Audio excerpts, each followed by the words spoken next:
back. Hey, blah, I can't talk, Darrel. Hey, everyone, and welcome back to YFNA.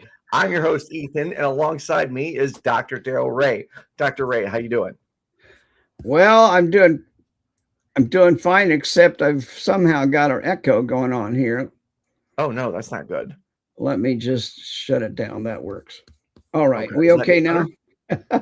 Yeah, I didn't hear any echo. It sounded good. I did because I had my other screen open at YouTube, and that was what caused it. Oh, okay. It's my own fault, operator error. But I'm a boomer. What do I know about any technology? So, for those that don't know, Dr. Darrel Ray has started the Secular Therapy Project, covering from religion. I'm blanking on what was that podcast you started as well? Oh, Secular Sexuality. Secular Sexuality, and now here we are with the Institute for Secular Leadership. So, before we get into that, what motivates you to keep going with all these organizations? Well, I got to die someday, so I figure I better get the work done before I die, because after I die, I won't be able to get it done. So it's that simple. I got work to do. So does that make sense? Yeah. So if you could tell us what is the Institute for Secular Leadership? It is a new initiative we started in January with two of my colleagues, Dr. Katie Grant and Dr. Sharon McKean. And between the three of us, we are putting together an institute to do what seculars need to be doing. I'll back up for a second. I think you've been in church before, Ethan. Of course. Yeah. And when you were in church, did you ever go through leadership training in that church? I did not. Oh, you were lucky. Well, every major church on this planet has a leadership training program because it works. They want people to get out there and learn how to lead and build the church and all the stuff that leaders have to do. Well, you can go to a Baptist leadership conference. You can go to a Catholic leadership conference. You can go to Pentecostal. There's leadership. If you Google leadership in the church, you'll find hundreds of leadership programs. But Google secular leadership, and you'll only find one, and that's the one we just started. That's wild. No one's thought of this before. I'm glad you did. I don't know if they thought it before or not, but it certainly is obvious to me, Ethan, as I've literally traveled all over the world speaking and on book tours and other things. I've seen just group after group who suffers from very enthusiastic leadership that has no skills in leadership. And I love the secular movement. I love our secular leaders. There's lots of good people out there, but they just don't have sometimes the most basic skills. Right. And that's what led me to do this. 13 years ago, as I was on tour, I just started noting, I don't know if you know this, but my entire career of almost 40 years was in organizational psychology and leadership development. So I know what the fuck I'm talking about. I know how I've helped develop leaders in Fortune 500 companies, a lot of Fortune 500 companies. No shit. No, yeah, shit. Yeah, shit or no shit, either one. But so, yeah, that was my whole career. So I'm thinking here, well, I've got the skill to do this. Nobody else is doing it. Maybe I should step up and do the thing, so to speak. So that was 13 years ago. But man, 13 years ago, I was just getting really going with recovery from religion. I had just started the Secular Therapy Project, and I had a lot of work yet to do on that. So I just didn't have the bandwidth, even though I saw the need for it. Right. And I started going around the country and the world and talking to leaders and say, would you be interested in leadership training? And if you would, how would you be willing to support that? And I kept getting lots of good feedback. And yeah, when are you going to do it? And so 2 years ago, I decided, okay, I'm going to do this. And I started planning for it. And then last year, I was able to put together a team with Dr. Grant, Dr. McKean, and just start putting together curriculum. And we've now graduated. We sold 3 of the 4 classes out already, and we've graduated 4 classes. We have a foundations class, and then if you get through the foundations class, then you're eligible to enroll for the intermediate class. And then once you get through the intermediate class, you receive a certificate of secular leadership and ethical governance. Okay. So that's the focus of the entire leadership thing. And we're just getting started. Next year, we're going to add an advanced course and probably some other pieces. But right now, we're focusing on here. Let's just get people the basic leadership skills that every group leader or every board member needs. Because what I see is boards of secular groups that, again, don't have the skills that are needed to be good board members. Mm-hmm. There's a lot of ideas and things you have to understand to be a good board member. And board members need to know what the boundaries of being a board member is and what the obligations are and the responsibilities and the skill sets. And all these are, we'll be spending 18 hours, 18 hours developing these skills, learning this stuff in order for the people to get their certificate. Okay. We're having a lot of fun with it. I'm having a lot of fun with it because, this is like duck to water. I really enjoy doing leadership training. So you are one of the teachers then, obviously? Right now, I'm the only teacher, although Katie has stepped up and really has been a good help to me. Sharon is doing a lot of the background work, coordination, marketing, and stuff like that. What we're doing, and I'll just put this out there while you ask that question, what we're doing is we're letting people come through the class, and we're looking at people and asking, are there any candidates in this group that might be interested and have the skill set we're looking for to actually go teach this or teach it? Because I'm not going to be around forever. That's just probably not going to happen, although I would appreciate it if I could be around forever. That would be nice. Yeah. Oh, you'd get sick of me after a while. Would you? Okay, I don't want to divert the topic, but if you could live forever, would you? No, I would not. What would be your goal? How long would you want to live for? Oh, I want to live to be, my grandfather lived to be 99 years and 1 month. I'd like to beat him. So there you go. 100. If I could be young and healthy, I'd like to live forever. Well, yeah, go for it. Be my guest. But we're normal, we're biological creatures. And of course, as a biological, we don't want to die. But I also know because of where I'm in the life cycle, I can look back and realize, oh, that's interesting, because my own motivations, where I fit in my world has systematically changed. And when you get to a certain age, you start saying, hey, okay, I remember my dad was about 72 years old, and he and I were just sitting down having a chat, and somehow the subject of dying came up, and he said, Darrel, I've had a good, fulfilling life, and if I died right now, I'd be happy. And he lived another 3 years, and I was sad to see him go, but I was also inspired by his attitude about his own death. He was happy with he had done the things he wanted to do in life. He had raised a good family. He was a good person. He'd done a lot of charitable work. They were just good people. My parents were, and that was good. And my mom was kind of the same way. She died 3 years later. So anyway, that's really off track here, isn't it? Sorry, I diverted this completely. So back to the topic at hand. You were saying, so you're the current leader. There are other people volunteering. What would be the advantage to, say, someone watching right now taking this course? Well, I actually put out some feelers to everybody. We may have somebody chat in, and they could actually answer that question.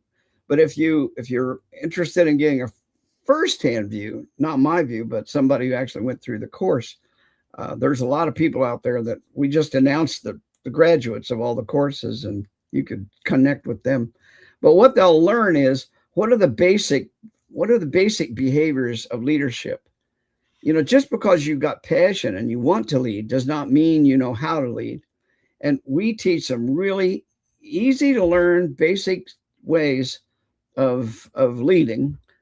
For example, your own behavior is the most important leadership skill you'll ever have. And leaders who say one thing and do something very different are undermining their own leadership. Right.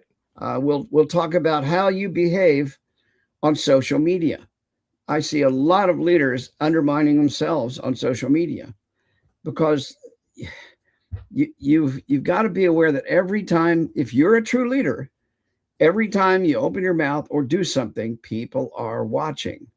Yeah. If you don't like that, don't be a damn leader. Right. Leadership requires some discipline, and discipline, with proper discipline, you're gonna be a great leader. With improper discipline, you're gonna undermine yourself. You'll never go anywhere. That reminds me of the famous quote: "With great power comes great responsibility." Well, right. Or another famous quote by Pogo, the great philosopher Pogo. He said, "We have met the enemy, and they is us." You've never heard of that philosopher? Oh, that makes sense. Okay. Yeah, we have met the enemy, and they is us. Well, Pogo was a comic strip philosopher back in the 70s. Maybe I'm showing the age there, but that truly is the problem with leadership. Is most leaders are their own worst enemy, and they engage in behaviors that undermine their ability to lead other people. For example, if you're having trouble in your group, if there's conflict in your group, going on social media and telling everybody about it is not exactly the best social media leadership practice. No. And yet I see leaders doing this all the time. Another thing I've seen is you'll get a great, vibrant group. It'll start going for 5 or 10 or 20 years even. But after 20 years, they still don't have any more members than they had in the second year. Why aren't groups growing? Well, it's almost always directly related to the founder leader that doesn't know how to delegate. Right. So we really focus on how do you train new people? How do you bring people up in the organization? How do you delegate? Because the job of a leader is to replicate themselves, not to have to do everything. The leader who doesn't know how to delegate ain't going anywhere. And ultimately, it's going to frustrate the other people in the group who want to help you. They want to step up and be leaders themselves. So the benefits, you asked, what are the benefits? Ethan, the benefits are you learn how to delegate. You learn how to behave in front of an audience in terms of social media. You find out how to motivate other people, because we actually teach a very specific skill in the 5th session about how to praise and recognize people. Because I see so much good intentioned work on the part of leaders but they don't know how to recognize the people within their organization, or they recognize them at the wrong time or in the wrong way. And that can be demotivating for people. For example, somebody who's very, very introverted and doesn't like being in front of a camera or that sort of stuff, they do something really good for the group. Well, if you praise them on Facebook, you may have just blown everything. They don't want to be on the camera. They don't want that kind of recognition. That's true. So as a leader, you need to pay attention to the people and understand what truly motivates them and what may demotivate them. I'm not here to teach you a whole course, but there's a lot of important lessons and ideas. Each week has each session has a different focus. And the sessions are 2 hours long at 2-week intervals, because we give assignments, we give homework. We give homework before the class, and then we give homework after the class. And we expect you to do something with that homework, because you don't learn by listening to. Pardon? I'm so bad at homework. Oh, this kind of homework you won't be bad at. This is fun homework actually in most cases. For example, when we get into the delegation, how do you delegate? We read a fun article called "Who's Got the Monkey?" Just the title sounds interesting, doesn't it? Yeah. I'm not going to tell you what that's all about, but we look at some. We don't read whole books or anything, but we'll look at some articles and chapters. We try to give you a little reading before every class to set your mind ready for what we're going to be talking about. We do a lot of interactive stuff during class. We actually practice some of the skills in class. And so far, every class we've graduated, and we've graduated 3 classes now so far. I'm sorry, we've got 4 classes from different pieces of it. Everybody says, wow, these skills are something I've never seen before. I've never heard this before. Here's the interesting thing. We have people that have gone through the class who have masters of business, MBAs, and they tell me, I was not taught this in my MBA course. I got a full fucking master's degree, and they never taught me how to praise people. They never taught me how to develop people. They never taught me how to delegate properly. Well, I'm going to put this course up against any MBA program and say, no, this is not a full 2-year program. That's true, but it's got skill development in it that you do not find in an MBA program. Right. My goal, and I'm telling everybody this, my goal is to train 1,000 secular leaders in the next 10 years. Now, I may not be doing it. Doable. I think you could do that in 5 years. Well, don't be pushing me too hard, okay?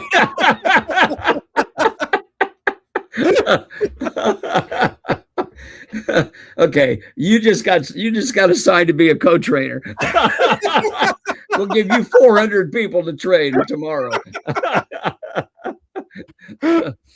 Yeah, I think it's doable, but it's only doable if I can find people that are very qualified. And I'm not looking for just any Tom, Dick, and Harry. I'm looking for people who have actually had experience in starting and running a group.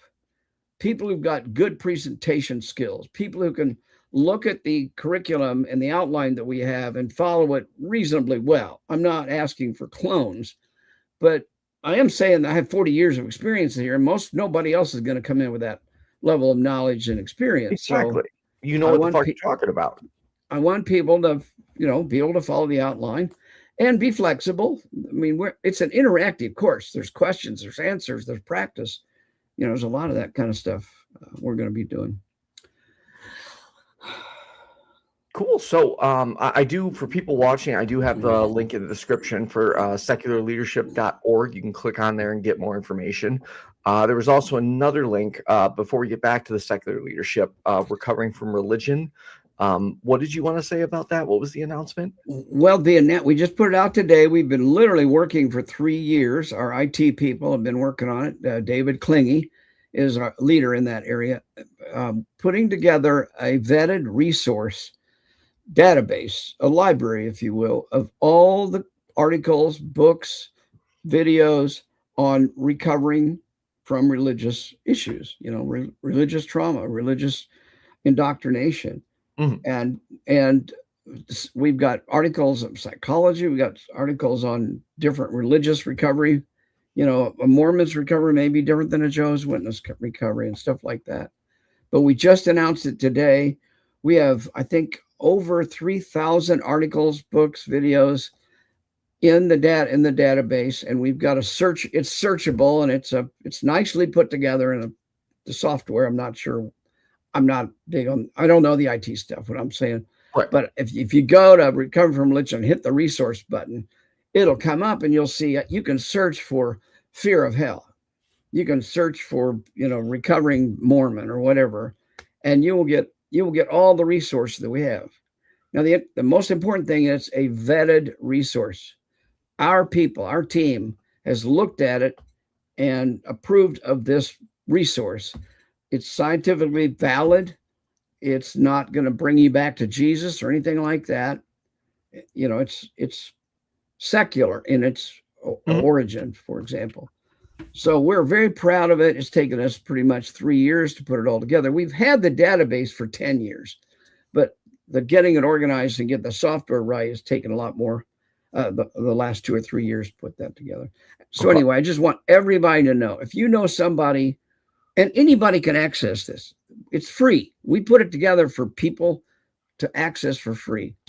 And you don't have to be a member of Recover from Religion. You don't have to give us any money, nothing. It's just something we do for the community. Okay.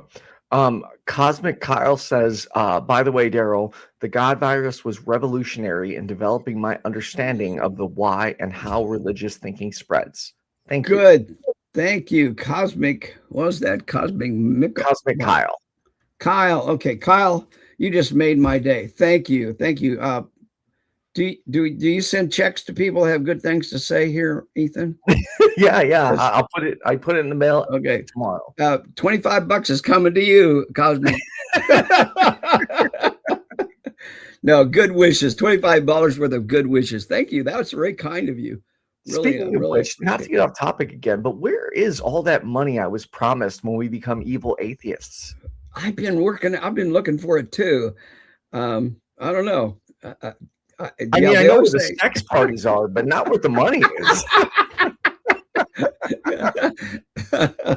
Well, you might go to was it Franklin Graham and find out where the Christian sex parties are. Was it him? It was Franklin Graham, right? That was having a threesome with his pool boy. The religious shenanigans around sex are amazing.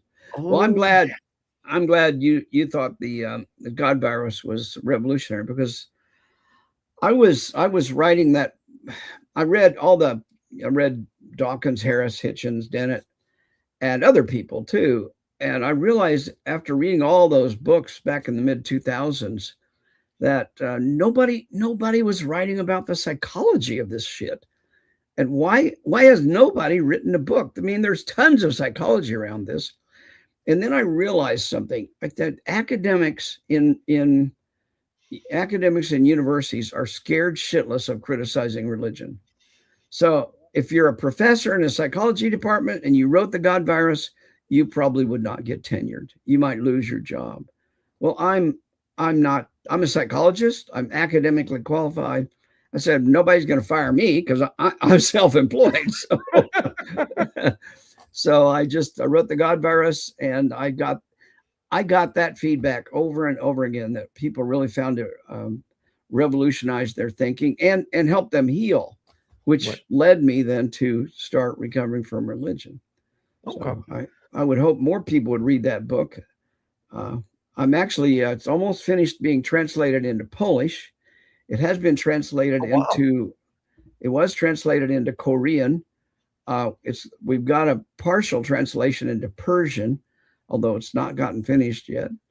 And anyway, if it's translated into another language, I just ask that whoever wants to do the translation, I give it away for free. I don't want any money from it. I want to get the word out to those other language groups. Incredible. I do want to know it's being translated, and if they will contact me directly, I will write a foreword for that particular language.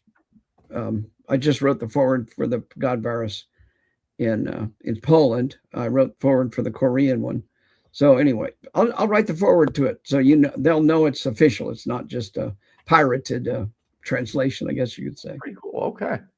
I should ask my mom to do that in Spanish. Do you have a Spanish one? Oh, we'd love to get a Spanish version. Absolutely. She's a Spanish teacher. I wonder if she'd ever consider doing that. Oh, I'd love it. I'd love it. You tell her I'd be happy to support that. Yeah. We just put it out electronically. We don't print it or anything. It's just free by electronic, EPUB or whatever. Yeah.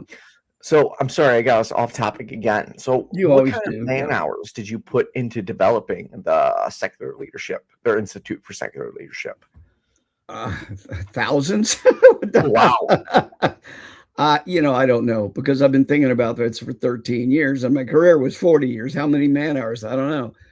But I do know that when I started back in September, I was systematically putting in about 4 or 5 hours a week on top of my recovery from religion duties and secular therapy stuff and all, and travel on top of that. I was getting about 5 hours a week to develop the curriculum. And then in January or February, rather, I found Dr. Grant, and she is expert on curriculum development. So she took what I had done and polished it up. Man, this is beautiful. So we've got literally a professional level of content put together by her. I mean, it's my ideas, but it's her beautification and organization and sequencing. Right. There's a lot to do. Getting the ideas out there is only half the work. The other half is doing that. And so the hours, I'll tell you, Sharon and Katie have put hundreds and hundreds of hours in already since January. And I mean, I have too, but they put a lot of time in to make this happen because they're very excited about being involved in getting these skills into the secular world. The damn churches are doing it all the time. Why aren't we doing it? That's my question. And the answer is we are going to do it. I just need people like you to help me get the word out and let people know that the Secular Institute is here to help you grow your organization, get more money. That we spend a whole section on how do you raise money. I mean, because a lot of people don't. They need money to raise their group, but they don't want to ask for it. I've spoken to 3 or 4 groups recently, and I told them, I will speak. I'm not even going to charge you for these, but you've got to ask for money. You've got to ask for donations. I arrived and I find that they have not promoted the program they brought me in to do, and they never asked for money. And at the end of the program, I talked to the leaders and say, I thought we agreed you'd ask for money. And they said, oh no, we couldn't do that. That looks too much like a church. Fuck, you just lost a huge opportunity. Right. Asking for money is not church. No, it it's is not. like the Rotary Club asks for money. Is that a church? That is one of my big pet peeves about secularists is they're so damn concerned about looking like a church that they totally miss the notion that a church is just another human social group. And that's all you're trying to create a humanist group in Dayton, Ohio. That may actually have the same, do some of the same things churches do, like ask for money, but that does not mean you're a church. It means you're a normal functioning organization that needs funds to do what you want to do. Mm-hmm. You can feed the homeless because you ask for money, or whatever you want to do with it. Yeah. So how often do these courses take place? Well, the next one starts on July 14th. It'll go every 2 weeks on Tuesday nights. Okay. The next one is taught. We'll do on Thursday nights.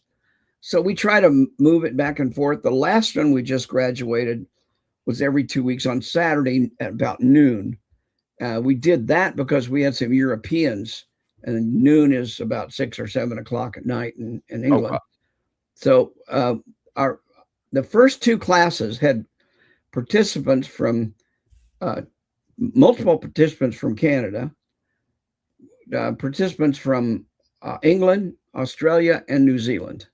We had participants from 5 different countries in the first 3 classes. That's incredible. We are international. I mean, it started off the very first class had people from Australia, Canada, and New Zealand.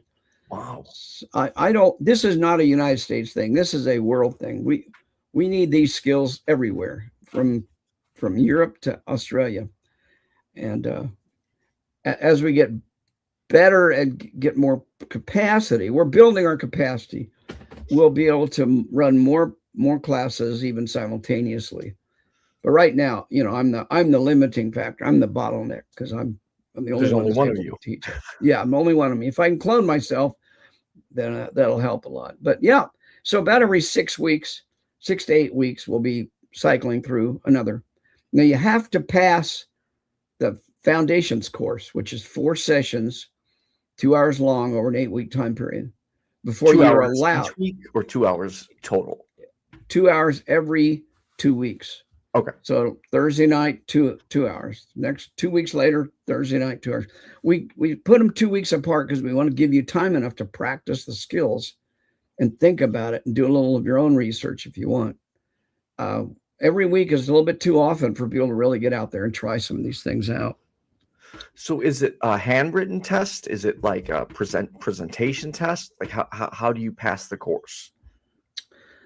You make it through all 8 sessions and you don't drop out and you show you're participating. Actually, at the end of the course, we do have a test, quote, a test, but it's more for us. It's more to see, did you guys get it or not? We're not going to flunk anybody. If you show up, you're going to learn shit. I guarantee it. And you have to attend at least 3 of the 4 sessions on the foundations course before you're allowed to even enroll for the intermediate course. Okay. And then you have to attend at least 3 of the 4 intermediate courses before you are eligible to get the certificate in secular leadership and ethical governance. And is this something people can join like from their phone? Yeah, it's Zoom. It's all Zoom. Oh, okay. Yeah. So they could be on their phone. Yeah, they could, or then probably better to be on a computer, but we don't care. People, as long as you're present and participating. I mean, you don't just show up with your camera off and not say anything. That's Right, not of going to course. fly. This is a class. We want to know you're engaged and you're thinking about stuff. And we want you to bring your personal experiences in. Because you're going to learn. You're going to learn that you've done some good things in the past and you've made some mistakes in the past. And that's how you learn. There's probably not anything you're going to bring to class that I haven't seen 100 times already. So you're going to tell me your story. We're going to share some stories. We're going to ask, well, how does these skills that we just talked about this week affect that problem that you brought to us this week? Okay. So we'll be doing some application sometimes. And do you think this is something that people who run their own YouTube channel, would it benefit them as well? Well, that's funny because we had 2 YouTube producers, YouTube content providers in the first class. Oh, okay. Yeah. We've had at least 2. I guess it depends on how you count it. We had a therapist who also does YouTube. So we've had 3 content providers in the class. Okay. Godless Engineer, he was in the class. It's funny you say that. He'll be on my channel Tuesday, and I was just wondering. I'm like, I wonder if he's into this stuff. Yeah, Godless Engineer was in the class, and he goes by a different name online. Oh crap, I forget. Anyway, one of our other people has a podcast he's been doing for like 5 years. He's been doing it for a long time. Anyway, so Atheist? No, okay. Yeah, I can't remember the name right now. If I could look it up, I would, but I don't. Okay, that's fine. What other information can you provide people watching? Well, they can go to secularleadership.org, and the calendar is there. The course outline is there. You'll see the syllabus there. In fact, if you just, excuse me, I was going to pull that up and read through the syllabus a little bit so you'll know what it is. I'm looking for it right now. I'm on the website. Yeah. Okay. So the first session is leadership in secular organizations. The second one is mission, vision, and behavioral alignment. The third is meetings and decision architecture. Within that third session is maybe the most important of the first 4, because here's my belief is this, Ethan. Show me your meetings and I'll show you your organization. If you can't run a decent meeting, you can't run a decent organization. So we spend a whole session. It sounds crazy. In fact, I've had a couple of people say when I heard this, I thought you were crazy, but we spend a whole third session just on meeting behavior, because meetings are hard to do right if you don't have the right skill, if you don't have the right skill set. And if you do the right skill set, they're much easier. And meetings are what set the pace for your entire organization. Meetings are how you create a culture that meets the mission that you're trying to create. And if you have a culture that's the opposite of your mission, then your meetings are going to be terrible. Right. You've got to align these things. And the last one is team leadership and delegation systems. That's one of the places we talk about how to develop people, how to delegate. Then we go to the intermediate course, and the 5th session is how to create a learning and praising culture. Because people do best in an organization when they feel like they're learning something, and they're gaining skills, and they can trust, and it's a safe place to explore new ways of understanding and thinking. Session 6, we look at technology and virtual leadership, because these days, even if you're a local group in Dayton, Ohio, you're not going to get in your car and go to a board meeting. You're going to get on Zoom and do the board meeting. So you need to think, what's the difference between a face-to-face meeting and a Zoom meeting? And then session 7 is where we really get into the money and talk about how do you raise money? How do you create financial stability? How do you create accountability? I mean, for Recover from Religion puts a high value on being really, really transparent with our money. You can go on GuideStar. I forget they changed the name lately. On GuideStar and look at our rating. We got a platinum rating because we do every fucking thing they ask around financial accountability and responsibility. And that's what we want. You know, about the worst thing that can happen to an organization is for them to have some financial shenanigans, or have, you know, leadership that is not being responsible with the money. Right. Because when I give money to somebody, I expect them, I'm giving it to them because I trust them. Of course. And if you violate that trust, and you are one of the people we always thank you from, you helped raise $10,000 or $15,000 for Recover from Religion. Well, thank you. 5 or 6 years ago, and we've always been grateful for that. So I appreciate that. I worked my ass off on that. You did. You did. And we took that money and look where we are now. We are global. We've got 250 volunteers. We've got 67 support groups around the world. We've got a brand new resource library that's second to them. There's nowhere on the planet you can find a resource like this, library like this. So we use that money wisely. That goes to pay for web fees and meeting fees and meetup.com. We just paid the bill for meetup.com today, which is always a big bill. Oh, you guys are on meetup.com? Oh, yeah. Yeah. Really? I didn't know that. It's really important for our business, our whole business model. Yeah.